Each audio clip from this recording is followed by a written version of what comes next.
Recording. Okay, good evening, guys, and it's my turn to facilitate. So you should have all received that agenda. We should stop around 7:30. Hopefully we won't stay too long. The first thing we'll do is an icebreaker. We should know everybody by now. It's our second meeting. So the icebreaker I thought we would do is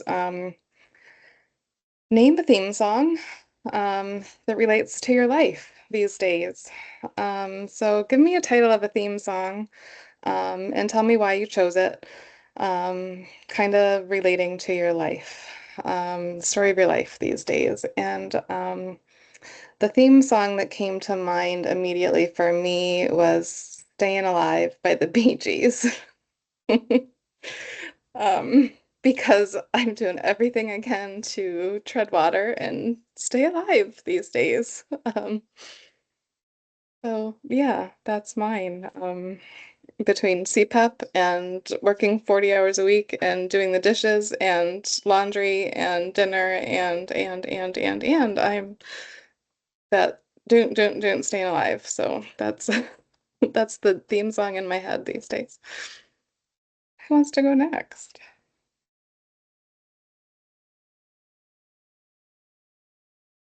I'll go Ashley. ahead. Wait a Oh, minute. go ahead, Ashley. Ashley, go ahead. I'm definitely gonna go with "We're the Champions" by Queen Mm-hmm. because I just feel like that every day we're trying to just uh persevere.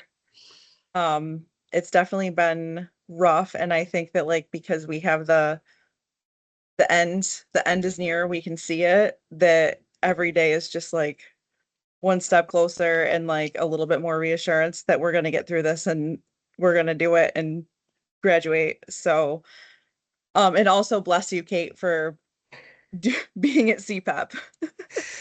Thank you. Josh, did you want to go? Oh, Jenna? Jenna, go ahead. Um, I would have to say "Stronger" by Kelly Clarkson. Do you guys know that song? I do. Yeah. The "What doesn't kill you makes you Makes you stronger." stronger. Yeah, Yep. probably that. Mm-hmm. Between, like you guys said, we're going through like basically all these changes. We're just starting our internship. We have so much to do for our classes, and we have our life outside of this to still maintain throughout all this. It's really hard. So, that is would be my song. Thanks.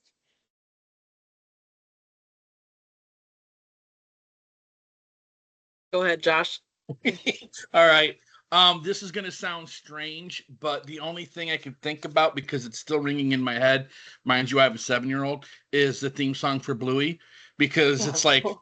A, because it's just in my head constantly, but B, it's like as I'm doing things, I'm all over the place. I'm in and out the house. I'm on call. I'm on, in the car, and it's like, oh yeah, you. I need to focus on you sometimes, and my kid. They get you, my wife, right? Like his mom, like yeah. So yeah, that's what kind of makes me think of when it's with everything. It's kind of we're busy. Thank you. Um, so this currently going off this past week, I think my theme song would be Survivor by Reba.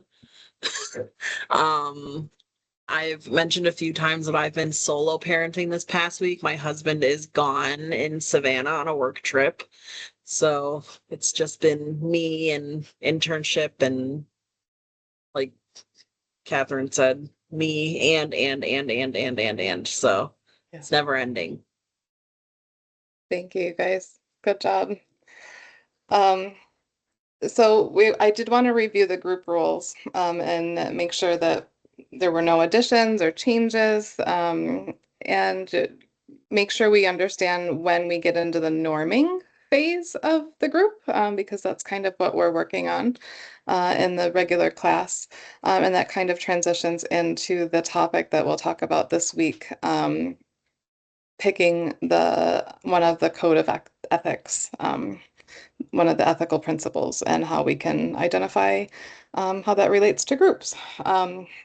So did everyone get a chance to review the group rules over the last week? Are there any additions or changes that we want to make?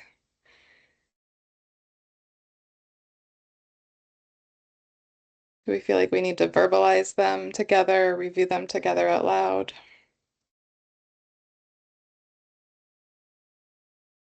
I think we're No. all good. Everybody's good? Okay. Mhm. Yeah, I Sounds think we good. pretty much covered it all last week. I think so too. I did want to just point out one more thing we could probably add is how do we handle conflict? Like do we have a rule around conflict? We have a rule around safety concerns, but I don't know that we necessarily have a rule around conflict. Did you kind of give an example? Sure. So if we have a disagreement within the group, um, how will we handle that? Will we let the facilitator handle that? Will we come to a mutual agreement? How do we think that we can best handle that? I am a collaborator, a leader, a collaboration leader through and through. I am definitely a collaborator and like to come to a mutual group decision. Um, but I would like to know the group's preference on how to handle conflict. Jenna. I kind of feel like we should do it like all together instead of having like maybe the facilitator makes the end call on it, but I feel like that we should work with each other, on that. I don't think like so we all have a kind of a say, if that makes sense. Mhm. So it's not all just one person. Like one person would settle it, but I feel like we should all get what we have to say out and then know where everyone stands at least. I think that would be the fairest way. If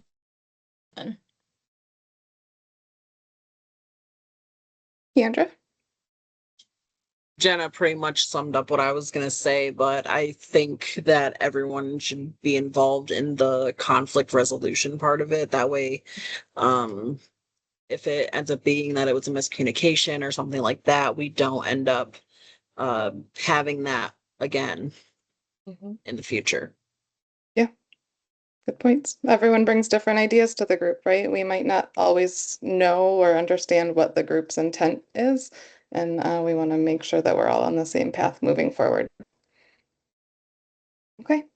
And Josh and Ashley, you agree with that?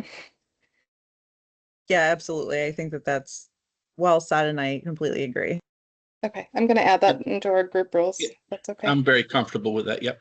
Okay, sounds good. Anything else to add, anybody?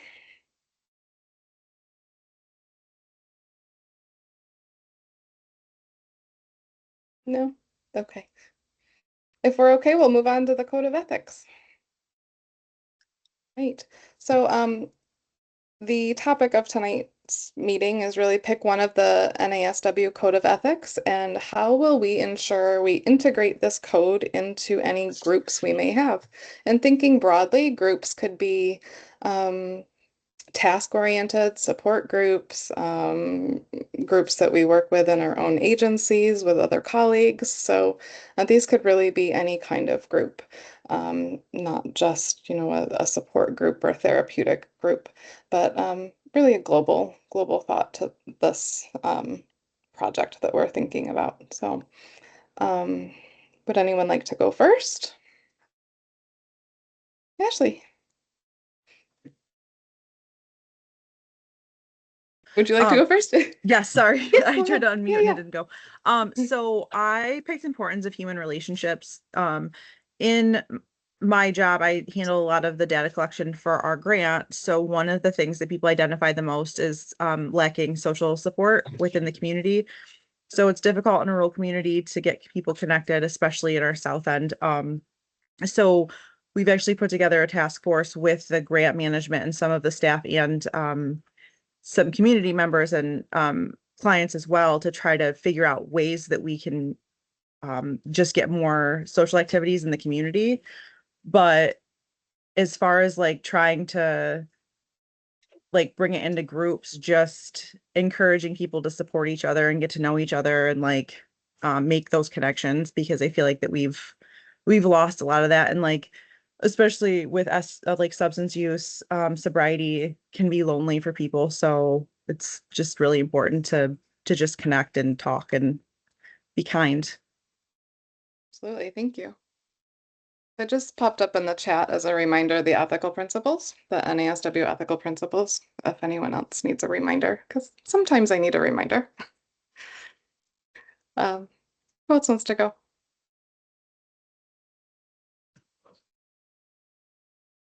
Jenna. I would say I would choose the dignity and worth of a person.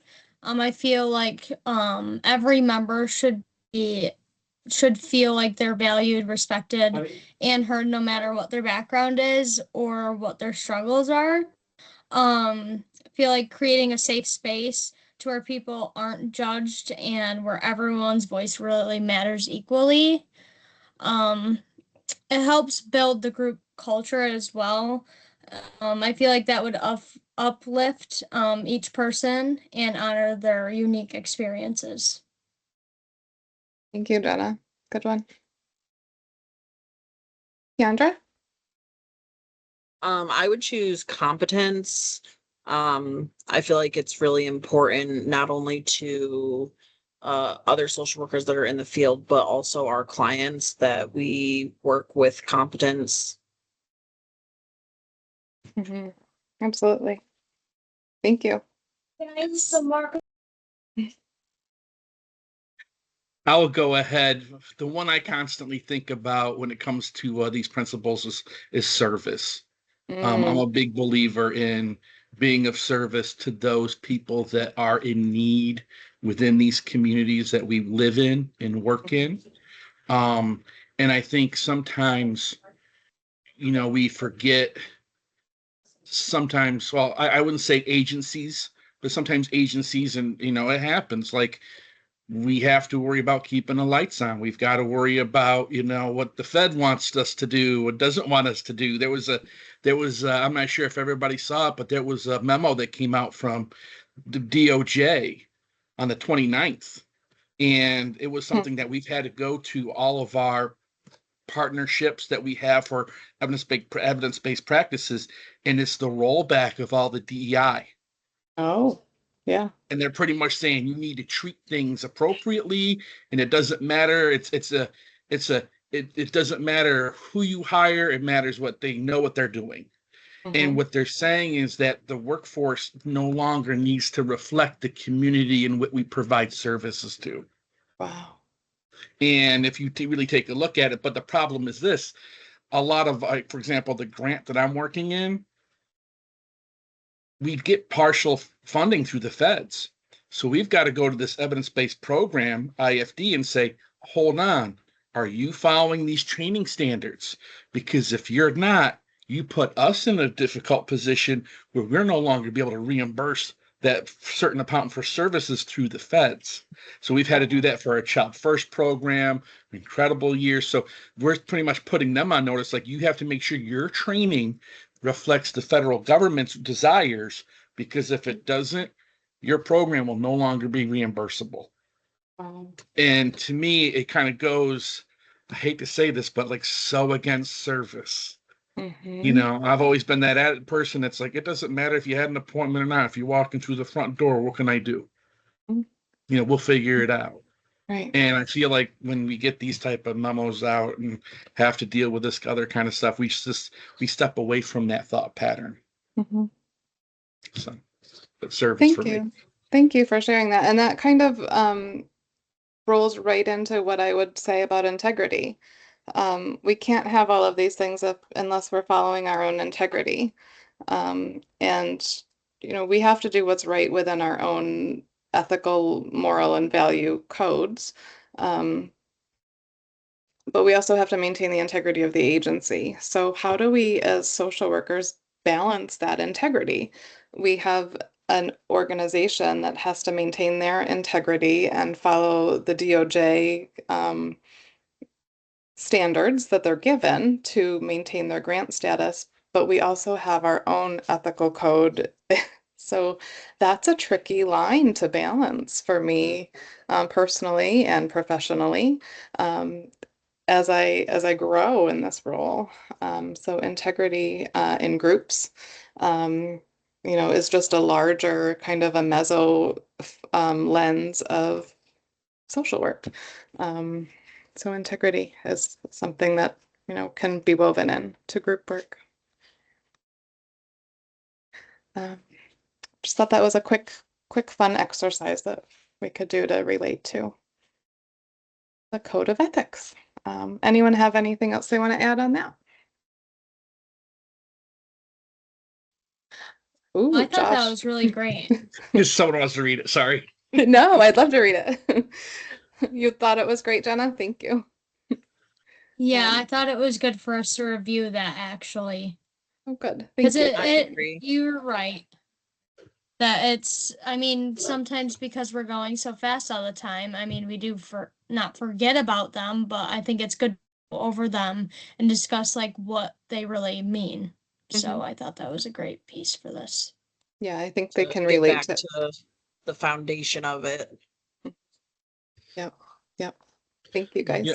And I agree as well. I feel like one of the things I've, witnessed with kind of going back to school, it's been so long, is that break from what's in theory, what's in practice every day. And for every year that you're in practice, if you're not going back and going to the foundation of what your schooling is, the further away you kind of get away from it. So yeah. Yeah. And I'll share this as we're recording, but I worked with a professor yesterday. She works per diem at CPEP, but she's actually a professor of social work, and I was learning, absorbing so much. That was kind of a neat dichotomy to learn from her in a CPEP role as a psych assignment officer, but also as a professor of social work at another college. So that was really interesting, and just learning lots of tidbits of information. So that's what sparked my interest in that. Ashley, go ahead. I was just gonna share that, like, along with what Josh said, our grant, we got directive from the government that we're no longer collecting data on people's sexual orientation and identity. So the way Yep. that they changed it in the form was that it is male or female only. It doesn't leave room for anyone who doesn't identify like that. So in the past, what I had done was I had revamped the form to kind of go along with our agency values. So we opted as a group with our grant manager that we're going to continue to collect that information just so we have it for our demographics. And so people don't feel like because that's just such an awful feeling of saying you have to say one or the other. It's incredibly unfair and degrading in my opinion, but we decided that we're gonna collect it as you feel is appropriate, and then we'll just put that they declined. But yeah, it's not fun when these things are coming down, and it's not, in my opinion, it's not ethical. But Mm-mm. Josh. Yeah, kind of going off of that, Ashley, a real interesting one that came through us when we were doing our monthly wonderful billing and all the other stuff that we do with the state here and the Fed.